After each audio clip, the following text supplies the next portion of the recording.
Good morning eighth class. हम यहाँ second chapter पढ़ रहे हैं माइक्रो ऑर्गेनिजम्स फ्रेंड्स और फो।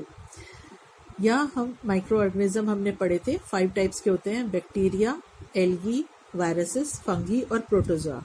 अब आज हम पढ़ेंगे useful micro organism. Micro organisms are useful to us in the following ways: making of food items, जो कुछ bacteria help in us in making certain food items like curd, cheese, bread and pastries। कुछ bacteria help करते हैं हमारे food item बनाने में, जैसे कि curd, cheese, bread and pastries. Lactobacillus bacteria help make curd from milk. Curd is formed when a protein called casein present in milk clumps together to form a solidified mass.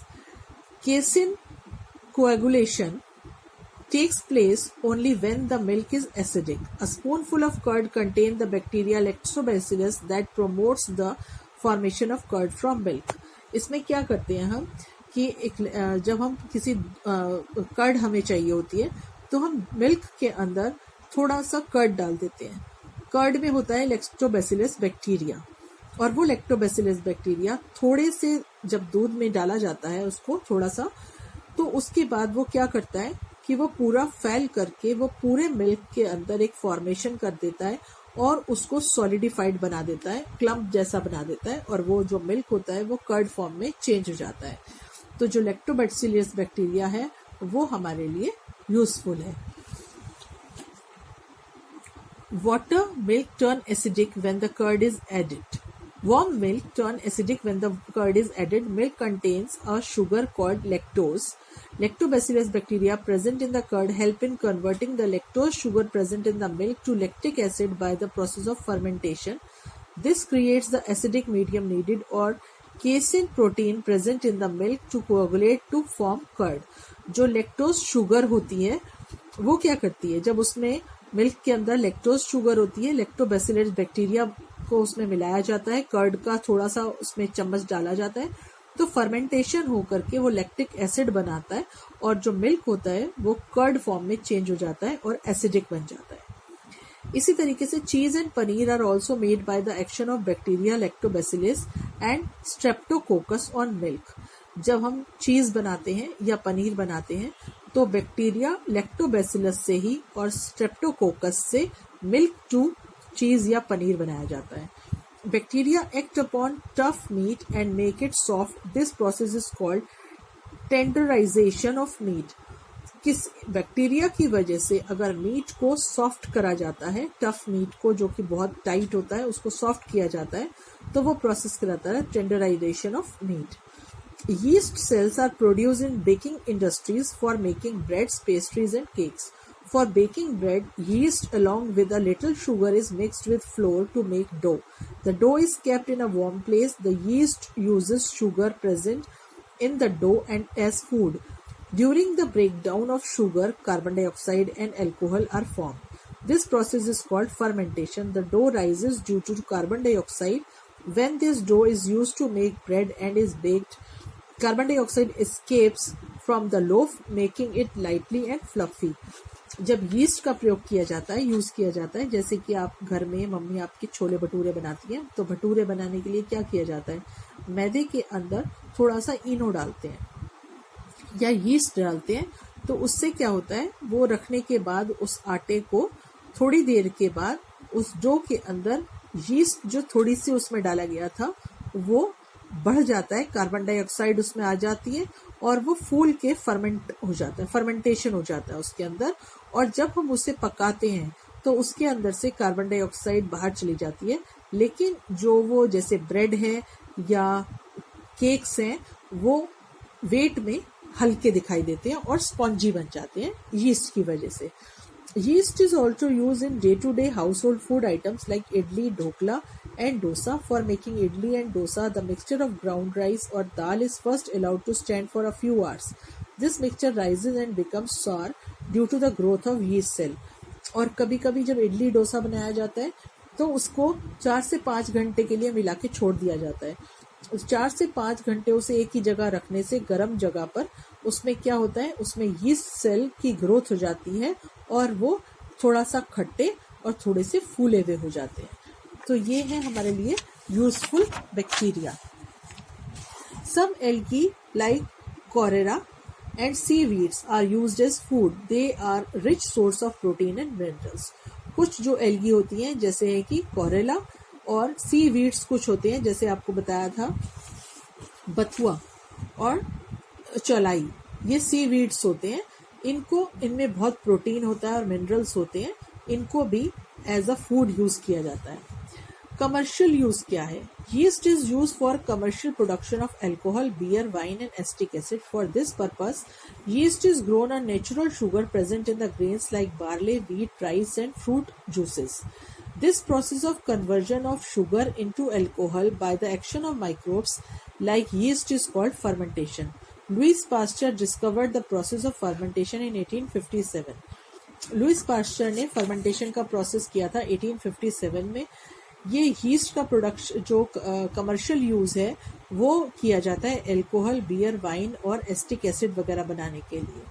इसमें natural sugar जो होती है जैसे कि barley में, wheat में, rice में या फ्रूट जूस में, वो फर्मेंटेशन के बाद उसमें यीस्ट डालने से फर्मेंटेशन के बाद उसको यूज किया जाता है as a alcohol. Some bacteria are used in the production of tea, coffee and tobacco. कुछ बैक्टीरिया का यूज किया जाता है टी, कॉफी और टोबैको बनाने में. Some bacteria take part in the production of certain acids like lactic acid, citric acid and acetic acid. जैसे कि विनेगर है. विनेगर अगर हम घर में विनेगर बनाते हैं तो हम क्या करते हैं, एसिटिक एसिड से विनेगर बनाते हैं. तो जो बैक्टीरिया है उससे एसिड्स से उसमें कुछ एसिड्स होते हैं जैसे कि lactic acid, citric acid, acidic acid और एक एसिडिक एसिड से हम घर पर जो है मैनुअल विनेगर बना सकते हैं. 2 MCQ हैं. Microbes are seen through a microscope. Lactobacillus are used as food. Medicinal use. Medicinal use क्या है? Production of antibiotics. When we fall ill the doctors give us some antibiotics, tablets, capsules और injection. What are antibiotics? How are they produced? The medicines produced by the organisms such as bacteria and fungi that kill or stop the growth of disease causing microorganisms present in our body are called antibiotics. आजकल कोई भी बुखार या कोई भी problem या infection होता है तो डॉक्टर्स एंटीबायोटिक देते हैं और एंटीबायोटिक बनाए जाते हैं बैक्टीरिया और फंगस से. उनकी ग्रोथ, जब बैक्टीरिया और फंगस की ग्रोथ से एंटीबायोटिक बनते हैं तो माइक्रो ऑर्गेनिजम्स की जो ग्रोथ होती है उसको खत्म करने के लिए एंटीबायोटिक बनाए जाते हैं. The sources of these antibiotic medicine are micro organism. और एंटीबायोटिक मेडिसिन बनाने के सोर्स हैं माइक्रो ऑर्गेनिज्म जैसे कि बैक्टीरिया और fungus. These days a number of antibiotics are produced from bacteria and fungi. कुछ एंटीबायोटिक्स हैं जो यूज होती हैं जैसे स्ट्रेप्टोमाइसिन, अरिथ्रोमाइसिन, टेट्रासाइक्लिन. ये सभी बैक्टीरिया और फंगी से बनाई जाती हैं और ये कॉमनली एंटीबायोटिक्स हैं जो कि बनती हैं फंगी और बैक्टीरिया से. The first antibiotic discovered was penicillin. पहली जो एंटीबायोटिक थी वो बनाई गई थी penicillin. It was prepared by fungus called penicillium notatum. Antibiotics are used mix with the feed of livestock and poultry to check microbial functions in the animals. Antibiotics are also used to control many plant diseases. Antibiotics को mix किया गया था poultry farm में, check किया गया microbial infections के साथ, उनको एनिमल्स के साथ करके, और एंटीबायोटिक को प्लांट डिजीज को रोकने के लिए भी काम में लाया जाता है. Precaution to be taken while using antibiotic. Antibiotic का यूज करने में क्या जो है आपको प्रिकॉशन लेनी चाहिए. एंटीबायोटिक जो है क्वालिफाइड डॉक्टर की सलाह से ही लेना चाहिए. We must complete the entire course of antibiotic prescribed by the doctor. This completely destroy the disease-causing microorganism in our body. We may fall ill again if do not complete the course. Antibiotic का course कभी हमेशा पूरा करना चाहिए कि doctor ने बोला 5 दिन या 7 दिन. अगर एंटायर कोर्स पूरा नहीं किया जाता तो माइक्रो ऑर्गेनिज्म जो है बॉडी में जो डिजीज पैदा करे हैं वो खत्म नहीं होते, दोबारा से बीमार होने का डर बना रहता है. We should not take antibiotics when not needed or in wrong dose. अगर एंटीबायोटिक की ज़रूरत नहीं है या अपनी मर्जी से उसको नहीं लेना चाहिए। It may make the antibiotic drug less effective when we might really need in the future. और अगर हम बार बार एंटीबायोटिक का यूज़ करते रहेंगे तो वो आगे फ्यूचर में जब हमें ज़रूरत होगी तो लेस इफेक्ट करेगी या वो इफेक्ट नहीं करेगी। एंटीबायोटिक्स टेकन अननेसेसरीली में kill the beneficial bacteria in the body. जो एंटीबायोटिक्स होते हैं वो कभी कभी क्या करते हैं कि बेनिफिशियल बैक्टीरिया जो बॉडी में होते हैं उनको भी खत्म कर देते हैं। Antibiotics should not be taken when we are suffering from cold and flu because antibiotics are not effective against disease causes viruses. Virus की वजह से एंटीबायोटिक्स की वजह से होने वाले डिजीज में एंटीबायोटिक काम नहीं करती, ये काम करती है बैक्टीरिया में होने वाले डिजीज से या फंगी में होने वाले डिजीज से। Production of vaccine. Microorganisms are also used in the production of vaccines. Vaccines protects human and other animals against several diseases by providing immunity against the concerned diseases. Vaccine use की जाती है कुछ diseases की precaution के लिए कि वो disease ना हो और अगर हो तो वो ज़्यादा अपना इफेक्ट ना दिखाएं। तो इसके लिए भी जो वैक्सीन बनाई जाती हैं वो माइक्रो ऑर्गेनिज्म से ही बनाई जाती हैं। The ability of one's body to resist a disease is called immunity. एक इंसान की बॉडी जिसके अंदर वो डिजीज को कितने टाइम तक रोक के रख सकता है वो कहलाती है immunity. Immunity against a particular disease can be developed by a technique called vaccination. और इम्यूनिटी को बढ़ाने के लिए, डेवलप करने के लिए वैक्सीनेशन का यूज किया जाता है। A small dose of dead and weakened diseases causing microbes used to stimulate immune response in the body is called vaccine. और एक स्मॉल डोज जो होती है डिजीज माइक्रोब से होने वाली डिजीज को, उसको अपने इम्यून सिस्टम के रिस्पॉन्स को बढ़ाने के लिए और बॉडी में वैक्सीन की जाती है, उसे वैक्सीन कहते हैं। इम्यून सिस्टम को बढ़ाने के लिए, किसी भी एक डिजीज से बचने के लिए। When a vaccine is introduced in the body of a healthy person, it acts like an antigen. जब एक हेल्थी पर्सन को वैक्सीन दी जाती है तो वो एंटीजन का काम करती है। The body of the person produce antibodies against these introduced microbes. These antibodies remain in the body and protect him from against future infection of the same microbe. जब वैक्सीन लगाई जाती है तो इंसान की बॉडी के अंदर एंटीबॉडीज पैदा हो जाती हैं एंटीजन की वजह से, और वो एंटीबॉडीज जो होती हैं वो फ्यूचर में होने वाले इन्फेक्शन से, माइक्रोब से होने वाले इन्फेक्शन से बचाती हैं। Several diseases including cholera, tuberculosis, smallpox, tetanus, polio, hepatitis B can be prevented by vaccination. Vaccine can be either by injected or given orally. Vaccine या तो इंजेक्टेड की जाती है, मतलब इंजेक्शन के थ्रू लगाई जाती है, या ओरली, जैसे पोलियो की ड्रॉप्स मुंह में डाली जाती है तो वो ओरल कहलाती है, ओरल वैक्सीन। और जो इंजेक्शन के थ्रू लगाई जाती है ट्यूबरकुलोसिस, स्मॉल पॉक्स, टेटनस वगैरह का, तो वो कहलाता है इंजेक्शन के थ्रू। In our childhood we are given injections or vaccine drop to protect us against several diseases. A particular vaccine is given at the particular age. This is called immunization schedule. तो जब पैदा होता है बच्चा तो उसे सबसे पहले स्मॉल पॉक्स और बीसीजी का टीका लगता है 24 घंटे के अंदर अंदर। उसके बाद 3 to 12 मंथ्स में उसे डीपीटी की डोज लगती है।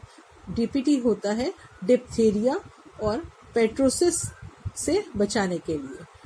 उसके बाद 9 to 15 मंथ में मीजल्स और स्मॉल पॉक्स की डोज लगती है। फिर 18 to 24 मंथ्स के अंदर डीपीटी की सेकेंड बूस्टर डोज लगती है। 5 to 6 ईयर में स्मॉल पॉक्स का रीवैक्सीनेशन होता है और 5 to 6 ईयर्स में ही डीटी की डोज लगती है, जिससे कि डिप्थीरिया और टेटनस की डोज दोबारा से लगती है, जो कि कहलाती है टाइफाइड की वैक्सीन।